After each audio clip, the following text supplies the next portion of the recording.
I suppose for many people that experience you had of getting the diagnosis of serious cancer from the doctor is what they fear most. And that happened for you. You were told that you had fourth stage cancer. What was your initial reaction emotionally? What did you feel when the doctor told you that? Panic, yeah. I just don't know what to do next, you know, like, I don't have much time left. What do I do first, you know? Did you believe it? Did it seem real? Yeah, I was hoping that they made a mistake, you know, that is cancer, but it's not so bad, you know?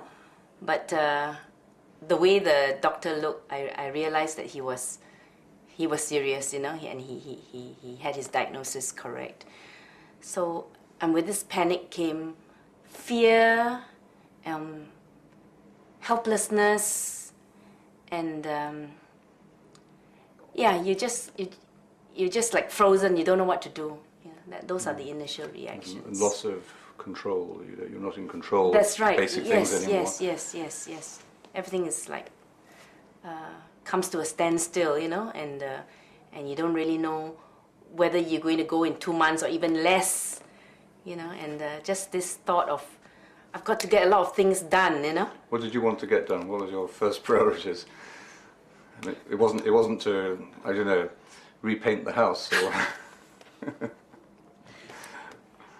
No, I think the first feeling is to tell my loved ones that I love them. I mean, they already know, but just to be able to express it to them each personally. And of course, I have my youngest daughter, Georgina, who at that time was only 13. And I felt I have things to tell her that if I'm not around, you know, as she grows up, as she matures, that I can tell her first. Although I don't know what to tell her. I mean, you know, I mean, life goes on, but when you know that you're not going to be there, you just won't be the person to walk through those turning points in her life. Yes. Yeah, and saying goodbye to all my good friends, because I don't want them to be shocked that I'm gone before they have time to know that I'm ill. I think those were the main things. Nothing much else to settle, you know. And fear, you know, you said that the feeling of letting go, or not letting go, but the feeling of having control and predictability suddenly taken out of your life. And I think that's maybe what we mean by fear. But also, we fear something, you know, maybe we fear... What did you actually fear? I mean, your feelings were obviously overwhelming you, but maybe as they settled, could you identify particular things that you feared, like pain?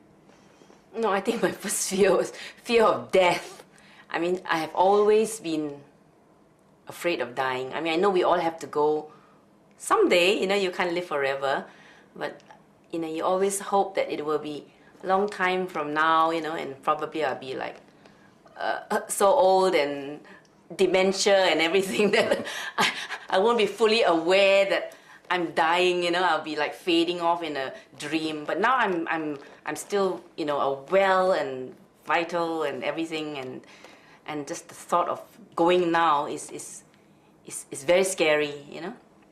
The fear of the unknown, what's going to happen over the other side, whether I'll go to hell because I'm not all that holy, haven't really prepared for this yet, you know. I was expecting more years of preparation. Because your Christian faith is very strong and deep, yes. And now over the last 18 years as a meditator, yes. The whole contemplative depth of your faith has opened up.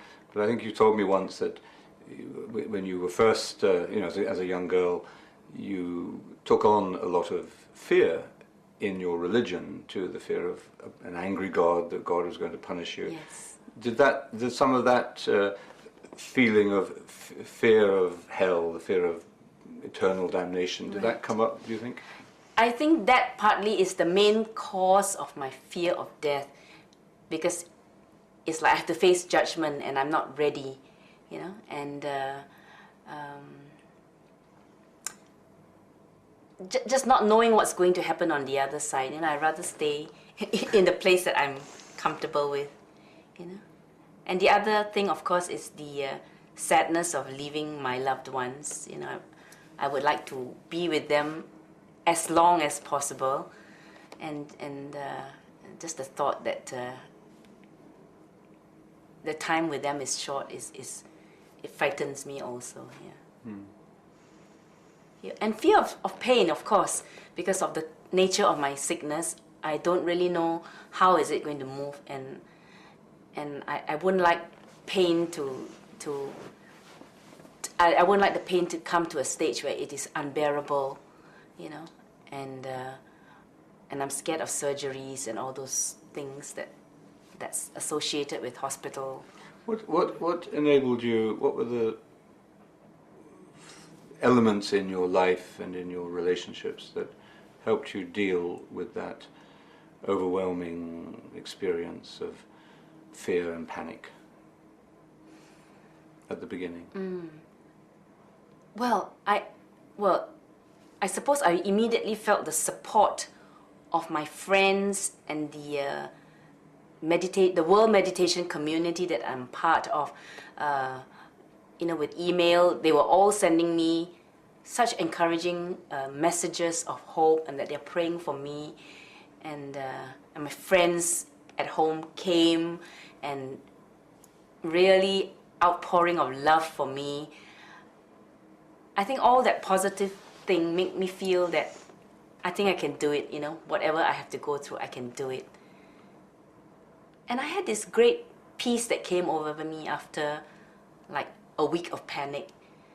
And I think that's due to the prayer life and the spiritual life that I have been nurturing all these years, which until that point I didn't know that I was growing, you know. I mean, I just feel the same sinful self, you know, weak self.